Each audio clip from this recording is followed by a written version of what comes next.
telling me, come on over, come on over. And I'm going, I'm not going over there. And he looks up at the fireman who's resetting the firebox. And my brother Billy goes, looks like it was a false alarm. And the fireman goes, yeah. And he picked my brother up by his ears. And when we find, and he told him, when we find the guy who did it, whatever he's going to do. Right, he's scared him Yeah, completely. he's yelling at my brother, holding him up by the ears. I was on the, he could see me. And he saw me, and he realized. Yeah. And when he put him down, he came over and goes, you set off the alarm. So I didn't know it was alarm. Hello, Granddad. Hi, how you doing? Good, how are you? Good, good. When you guys were young, movies were much more, I mean, there was the golden age of theater, right? So there was a lot more happening in the movies itself in the 50s and 60s, and now it went from movies basically to television to now it's these reels on your phone.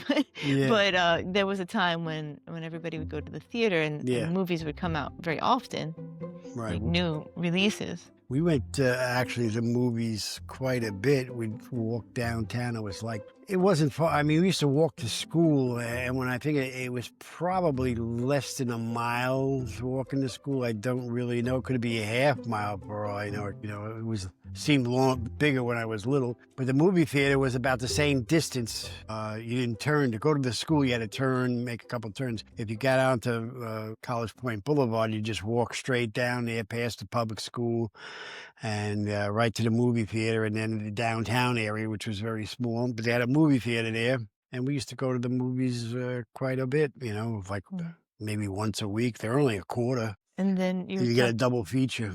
you were talking about your grandfather that did the tinsel. Was he the same one that you'd have to see before you can go swimming in the river? Oh, yeah. My grandfather, I guess he got, when he was in the war, I guess he became, like they say, there's no atheist in the foxhole. He became a devoted Catholic after surviving. And so if we had to go in, if we were going anywhere, it was like, I said, we're going to go to the public swimming pool in Whitestone. They had this nice pool. We were going to be going there. We had to go over to my grandfather's house.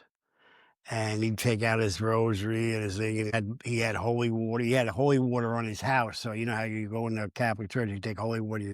He had a holy water dispenser on his front door inside, when you open the front door. And he would take it, and he had a crucifix there with a brass Jesus hanging, and then he touched the feet of Jesus. And the last time I saw that statue, I don't know if anybody has it, the crucifix. The last time I saw it, the feet of Jesus were just about worn off from my grandfather touching it. And we'd have, like at other times, we'd have to go over there, and he would say prayers. Or he'd bring his thing over there, and he'd get holy water from the priest, and he'd fill his holy water, and he had a thing. And like I say, he would put it in a thing, and he would even he would consider himself the patriarch of the family. So he had the right to be the priest of the family in a sense, Right. I think he looked into the Bible a little and gleaned whatever he wanted out of it. But he would bless us with holy water and say prayers over us. And they had the cherry tree. No, No, my other grandpa had the cherry tree. His house, not the cherry tree, but my grandfather used to bless. He had a brick house that was covered in ivy. The whole house was an ivy house. And I knew like the Ivy League schools. Yeah. So it's like, I know now it doesn't have any, it's all brick, because I looked at it on school maps and stuff. You can sit in front of the house. Oh yeah, there's no ivy. The ivy's gone. I didn't even recognize it. They changed a few things, but right. Yeah. So this was grandma's parents. My mother's parents. Yeah, they lived around the block. They had their own house. My father's father, they never had their own house. They should have bought a house instead of the candy store when they won the money. Probably. So from the Irish sweepstakes. And my They took a chance. what? They took a chance. Yeah, the business didn't work out. That's A unfortunate. lot of small businesses close. It's really hard. Yeah, but yeah, they and my grandmother from Northern Ireland. She was a Catholic from Northern Ireland, so Mm. but she spoke Gaelic. She had quite an accent, but it was an Irish accent. It would, I didn't learn too many. I know Diddy is dirt or whatever. Whatever. It also could mean shit. It's Diddy. So that's what my grandmother used to call it. There's Diddy in the diaper. So that's what we used to call Right. the poopies. It's Diddy's, Ditties. But then I found out it only means dirt or dirty, Yeah. in Gaelic. But that's what my grandmother would call it. So just to go with this at this time, I'm trying to think. Yeah. We've gone through your childhood quite a bit. Yeah, I noticed there's things that I could probably bring up. It's funny how things just keep coming up. Like, oh yeah, remember Yeah, that. it was like it was a very small town, dead end. You played stickball there. Yeah, we used to play stickball in the street. It was like, What about the fire hydrants? Did they open those in the summer? Or that was no, later. they didn't open up the fire hydrants in the summer. I think we sometimes it did, but it wasn't done very often by us. It Mm. was done in different parts. There was one time when I used to climb everything. I was, climb the trees, climb Oh, that's where the Jonathan building gets. had, you ever see the corner of the buildings? They have the brick, and then they have the like 4 or 5 bricks that are out a little, so there's like a Yeah, little ledge yeah. every 4 bricks. No, I'm well acquainted because my son likes to do that. Yeah, and I would just climb up the wall Mhm, mhm. and then climb back down. And the one time we were I was young, by the public school, walking home because they had summer school. I think we'd go there and play knock hockey or whatever. And we're standing waiting for the traffic or whatever, and there's a pole there. So I started climbing the pole, but there wasn't very much to grab onto.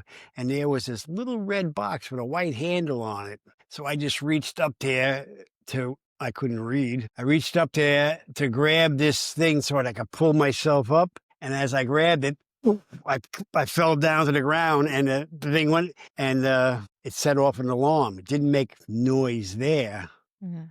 but I knew something went wrong. And then you'd hear, we just started crossing the street, and we heard the sirens go up Yeah. the town, and then a couple of minutes later, my brother goes, "Come on, wait, the firemen are coming! Wait, wait, wait, wait!" I said, "No, let's go home." He goes, "No, come on, come on." So he said, the firemen get there, and it's a false alarm. And my brother Billy runs over there because we had an uncle. He was actually a friend of the family. We called him Uncle. I was named after Bobby, Uncle Bobby. He wasn't with them at that particular time, but so my brother Billy went over there. Hey, he's talking to him, and I'm on the other side. And he's telling me, "Come on over, come on over." And I'm going, "I'm not going over there." And he looks up at the fireman who's resetting the firebox, and my brother Billy goes, "Looks like it was a false alarm." And the fireman goes, "Yeah," and he picked my brother up by his ears. And and he told him, "And when we find the guy who did it, whatever he's going to do." Right, he's scaring Uncle Yeah, Billy. he's yelling at my brother, holding him up by the ears. I was on the, he could see me, and he saw me, and he realized. Yeah. And when he put him down, he came over and goes, "You set off the alarm." I didn't know it was alarm. I didn't want to Oh. go over there. You were afraid. You didn't wanna go. I didn't want to get in trouble. Set off a fire. I think that was illegal too. Well, yeah, yeah, but it was, yeah, intentional and non-intentional, a Yeah, little bit well, I both. don't know if They usually they still make can some put type a of fine, fine on yeah. it. Yeah, that was So that was then you started climbing poles professionally, yeah? yes. Ended my career as a telephone repairman, and I loved climbing the poles. I remember being up on one pole one time, and I'm working, and some kid about 10 screams up, yo, when I grow up, I want to be just like you and do what you're doing. And I just said, yeah, all right. Yeah. Of course, I had the same thoughts when I was a kid. I wanted to Right. work on poles. Actually, I studied electricity later, and Well, in I high wanted school to be you a started. lineman. In high school you started Yeah, learning about high school, electricity. ninth grade, 10th, no, ninth grade. Right. Is it ninth? No, 10th, 10, 11, 12. There was only 3 grades in high school. Oh, yeah, that's right. Yeah, in the city, it was 4 grades. So when we came out to Long Island, it's only three grades in high school. They had junior high and they moved. I remember them changing to I middle wanted to be school. a lineman, which Mm. then I became an electrician in the Navy, helicopters, and I worked as an electrician out east, wiring new homes. I didn't want to have my own business because I had my own business with a guy and I was terrible at it. I was not a guy that was like, geared to, self-motivated. I You're needed not somebody that says, go over and do that. Okay, no problem. I'll do it. you're not a business savvy. Yeah. You're also And I had a hard time if, charging people, charge because, well, I think, especially if they were poor. I grew up poor, how oh, could, that's why Grandpa had the gas station. yeah. You guys all had to My work. my father had a gas station. I worked there for 2 years This without was getting. on Long Island, right? Not in the Yeah, city. it's still here on Selden. It's a Right. different, it's not Exxon. It was But Esso when we I got. remember you saying how there was a single mom with a bunch of kids that would come and Grandpa would give her gas for free or something. Yeah. Yeah, my father would give things away to people that You if felt they. bad for them. Yeah, they're like, Like, oh, we're poor too. What are you yeah. doing? He says, oh, I no, oh no, I don't have enough money for that. I can only get a dollar. And I was, well, but don't worry about it. My father put like $5 in or whatever, and just Right. take the dollar, Yeah. fill up the gas. Yeah. Not But everybody. that was he did that. Anytime the cops came in, he fixed their tires for free, which got my brother Billy mad. Fixing cops stuff for free. My father says, hey, they're the ones that look out for us. Ah, yeah, sure they Yeah. do. So it was like I say, and it didn't teach me the proper things of work. I couldn't, when I was working for, wasn't 2 years, but, probably over a year and a half without getting paid, and all my friends in high school.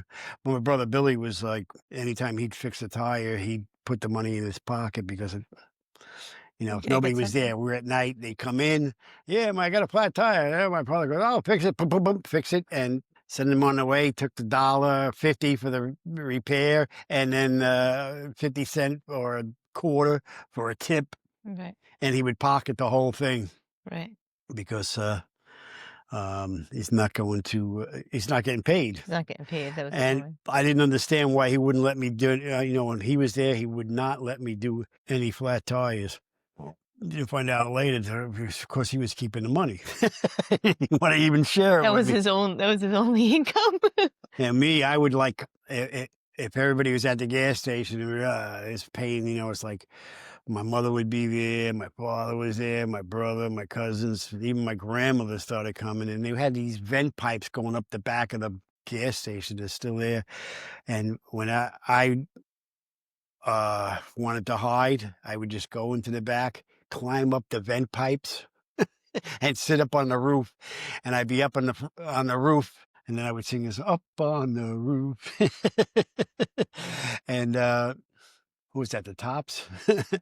So it was like I'd be up on the roof, and I could hear them saying "Bobby, Bobby," and I wouldn't answer. Where's Bobby? I don't know. I haven't seen it. Has anybody seen Bobby? When it got The the noise noise got got too much looking for me, I'd climb down there. And they go, where were you? I was in the back looking at some tires. There was like right. areas that would, Kind of hidden away a little bit, yeah. but it So, didn't instill a great work ethic. no, I didn't get a very good work ethic there. I do have, I would, I, I do have a good work Yeah, I ethic. think it's actually more like a business savvy. Yeah, it's the business area Yeah, that I don't wanna get involved. That's where I'd have a hard time because right. the hardest time was, like, for me, was collecting money from asking people for money. I'd be with people my father-in-law was just the opposite. I'd go, $5. "What, $5? That'd be $25? Okay, no problem." And I was gonna give it for the $5. If they complained, I was gonna say $4, whatever. Right. And so I could never be a businessman in that. You have to be a Yeah. little more savvy, A little bit of a thick skin too. Yeah. Like your work is worth something. Your time is worth something. And, like, I would do jobs for the family, if someone said, "Oh, I need can you put a ceiling fan?" I'd put a ceiling fan in there. My brother was a carpenter, Billy, and, they was, "Can you do this?" And, he told me and he finally moved down to Florida because he says, "The worst people to work for is family. If you're gonna work for a family, you gotta charge them full price, maybe even extra, because they think they're getting you for free." So they just keep asking you. It's like, Yeah. I gotta make money too, I gotta, I Yeah. can't Feed just my family, do my do time. jobs for you. That's something. So I did that once. I think my wife's cousin asked me for a ceiling fan. I charged them full price, and they were like, "Oh my god!" And I felt bad, and that was the last time I ever did that. But I didn't Right. give them their money back. Yeah, I know. Aunt Frances said she was pricing something out, and when she got the price from a contractor, because often when she'd have the family help, it took a little bit of time, and it was, a little inconvenient. She found the price from the contractor, she's like, "Why don't we call you brothers?" Because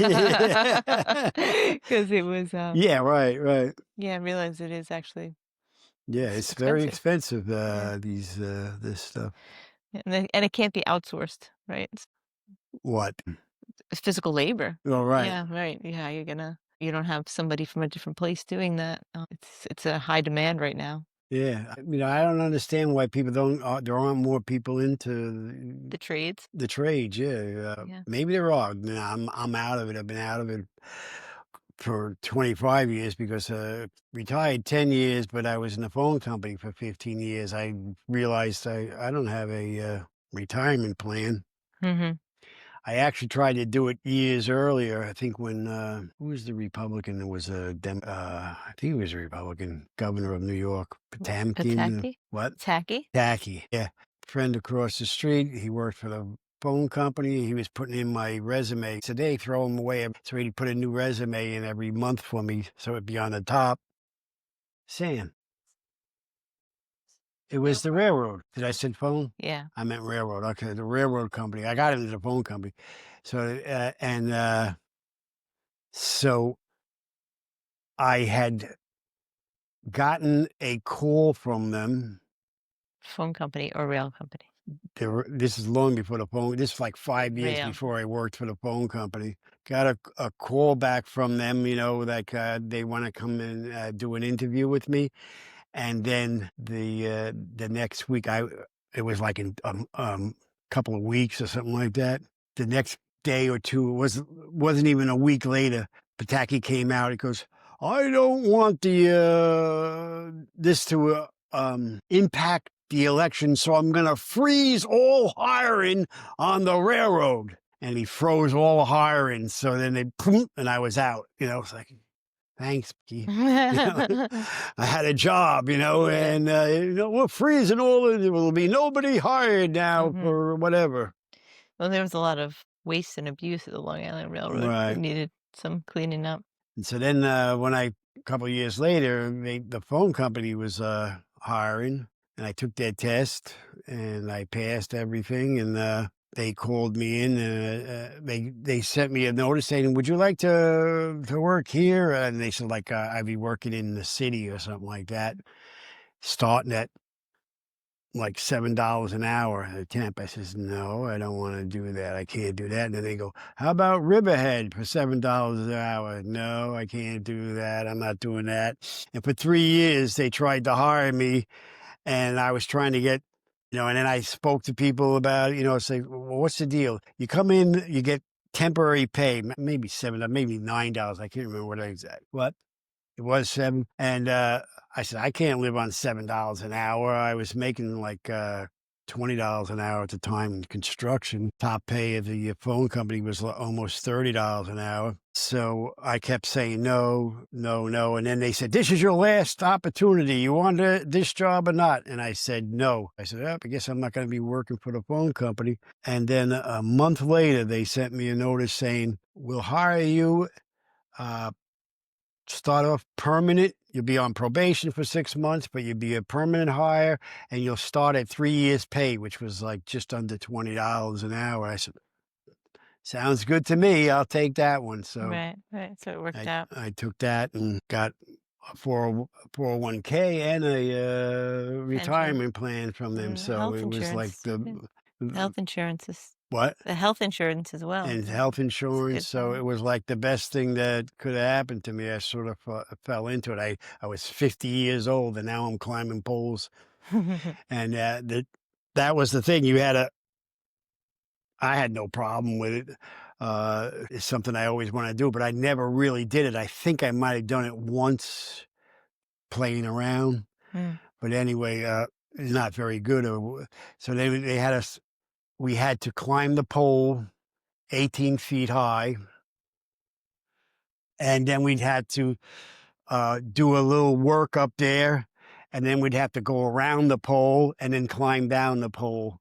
Oh, so And you had to walk, like, manage while you were up there. yeah, we had to, you know, use the belt and climb the spikes, Yeah, climbing up right, the cleats, get up to the top there, and then you would have to do a little like you were working. It's like right. no So, hands.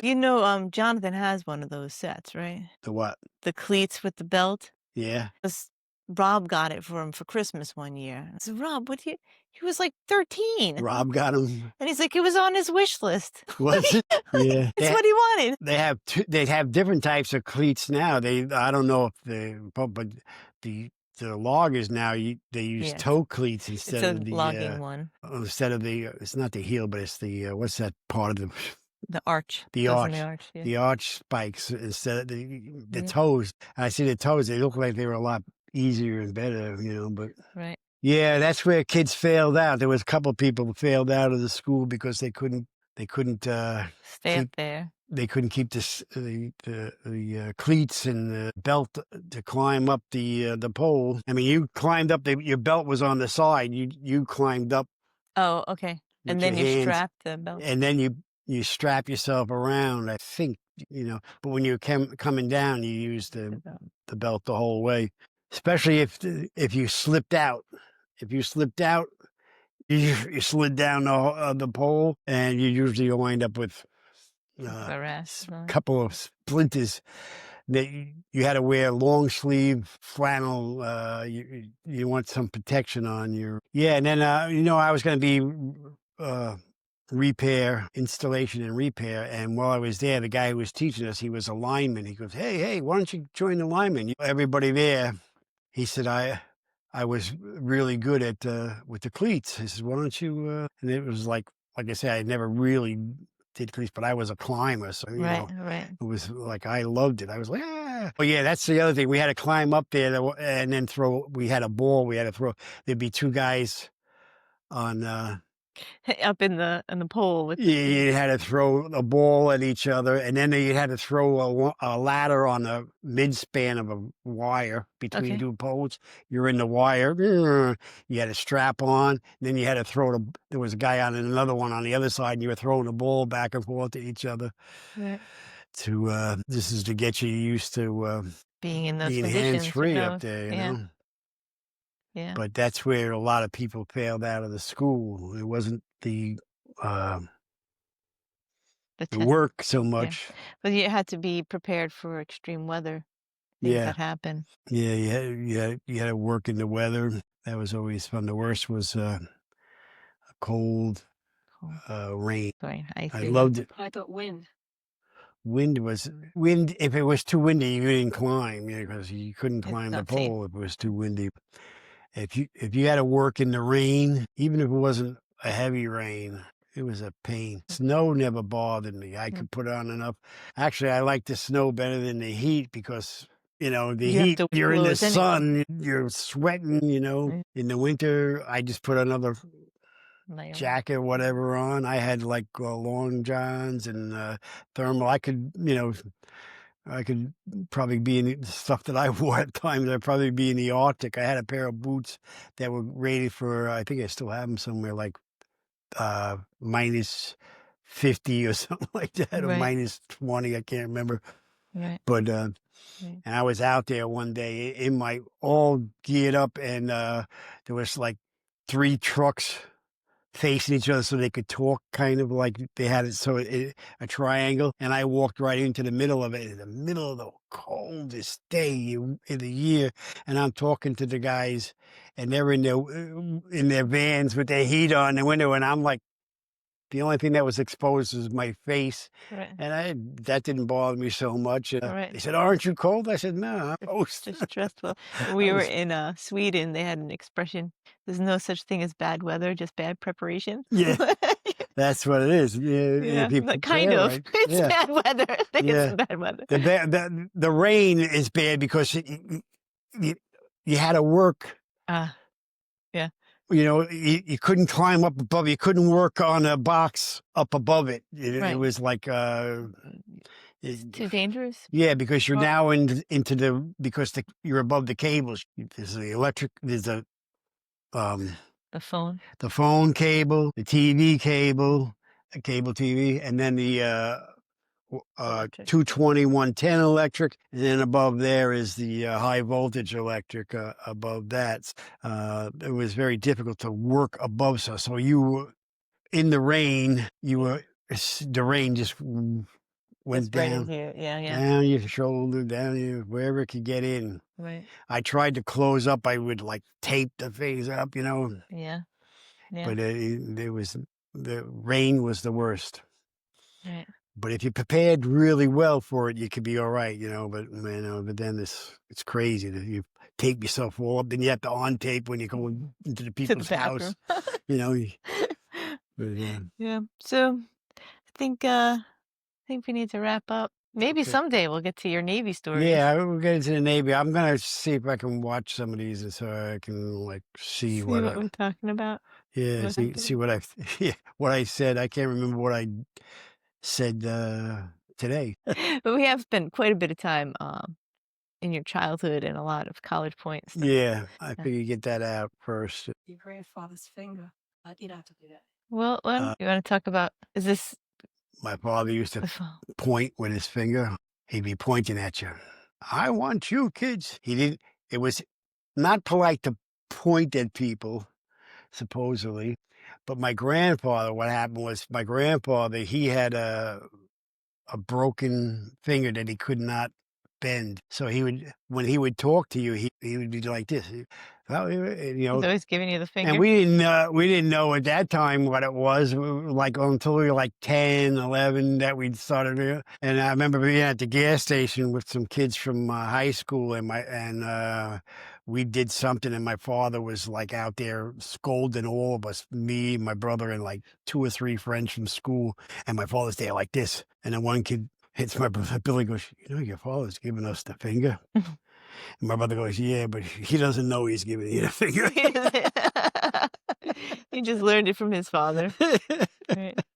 We didn't tell him. We told him years later, like, Yeah. finally. I think there was actually, there was a comedian. Who's that little Jewish comedian? I can't remember his name. Red hair. He's like, yeah. Well, anyway, he was on the Ed Sullivan show doing something, and they tried to get him off, and they're yelling at him, and he's, "Oh, yeah, I got people over here giving me the finger. What is it? Give me the finger like that. What is this?" But they weren't really giving him the finger, and he didn't know at the time. But he got banned from, I think it was the Ed Sullivan show, for talking about giving people the finger, but just for talking about it. What do you mean? What? And he was because they were pointing at Yeah, him. he goes, "There's some guy over here giving me the finger." Yeah. But that was the Cancel way my culture. father was, we didn't know, 'cause like I Cancel say, culture, I think I told you that my brother called a 1960. kid homo when he meant hobo, Right. Yeah. so Mhm. we didn't know you know what that means? Yeah, well, I know what it means. We really didn't. We thought we did. Right, right, right. Anyway, so Thanks so much, Granddad, for telling some stories. And I have to get ready to go. Okay. All right.